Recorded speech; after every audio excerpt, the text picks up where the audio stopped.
সময় নষ্ট করব না, এই ব্যাপারে সচেতন থাকতে হবে। কি নষ্ট করা যাবে না? কারণ সময়ের মূল্য অনেক বেশি। আল্লাহ মানুষের জীবনের হায়াতের কসম করেছেন, ওয়াল আসর ইন্নাল ইনসানা লাফি খুসর। আল্লাহ বলছে মানুষের হায়াতের কসম, ইন্নাল ইনসানা লাফি খুসর, সব মানুষ ক্ষতিগ্রস্ত। তবে 4 শ্রেণীর মানুষ ক্ষতিগ্রস্ত নয়, ইল্লাল্লাযীনা আমানু ওয়া আমিলুস সালিহাত। 4টা বৈশিষ্ট্য যাদের মধ্যে থাকবে এরা ক্ষতিগ্রস্ত নয়, যারা ঈমান এনেছে আর আমলে সালেহ নেক কাজ যারা করেছে। প্রতিটা সেকেন্ড, আপনার দুনিয়ার প্রতিটা সেকেন্ডের বিনিময়ে আখিরাতে কোটি কোটি বছর নিয়ামত লাভের সুযোগ লাভ করতে পারবেন। জান্নাতীদের কোনো আফসোস জান্নাতে যাওয়ার পরে থাকবে না। জান্নাতীর একটা আফসোস জান্নাতের ভিতরে তাড়া করে বেড়াবে। দুনিয়াতে যে ব্যক্তিটা সুবহানাল্লাহ একবার পড়েছিল, আল্লাহর নাম তো ভুলেও স্মরণ করে না অনেকে। কথা বলেন? যদি হুসুট খেয়ে পড়ে তা পশ্চিম দিকে পড়ে না, উত্তর দিকে পড়ে, কারণ পশ্চিম দিকে তো সেজদা দিতে হয়। কিন্তু মনের ভুলে কষ্ট পেয়ে কখনো হয়তো বলেছে সুবহানাল্লাহ, আলহামদুলিল্লাহ, আল্লাহু আকবার, হয়তো মনের ভুলে কখনো বের হয়ে গেছে। ওইটার কারণে মানুষ জান্নাতে যাওয়ার পরে দেখতে পাবে আল্লাহ কত হাজার হাজার নিয়ামত তার সামনে দাঁড়িয়ে গেছে। সে চিন্তা করবে, হায় হায়, মাত্র 1 সেকেন্ডে একবার সুবহানাল্লাহ বলছিলাম, তাই এত পুরস্কার, কি লস করে ফেললাম দুনিয়ার জীবনে।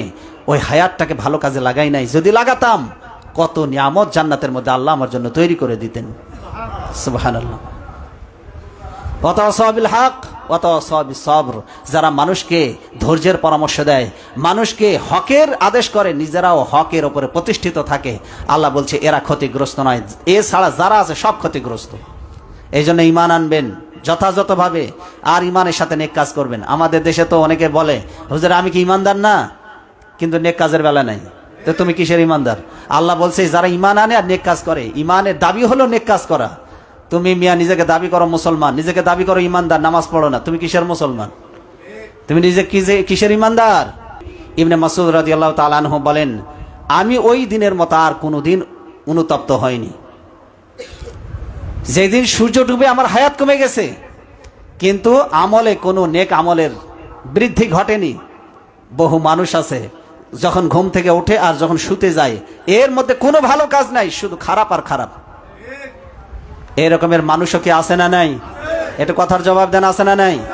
আব্দুল্লাহ ইবনে মাসউদ বলেছেন, আমি সেই দিনের মতো অনুতপ্ত কোনোদিন হয়নি।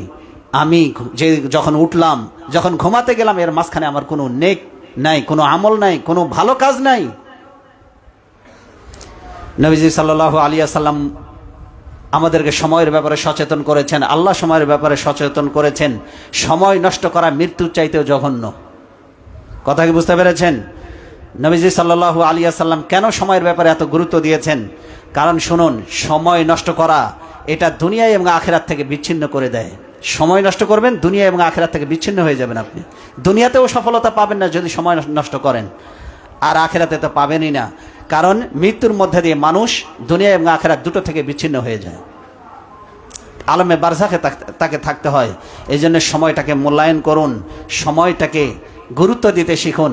কারণ 1 সেকেন্ডের সৎ ব্যবহারের কারণে আখিরাতে কোটি কোটি বছর নিয়ামত লাভের সুবর্ণ সুযোগ সামনে হাতছানি দিচ্ছে। কথা বলেন ঠিক কিনা?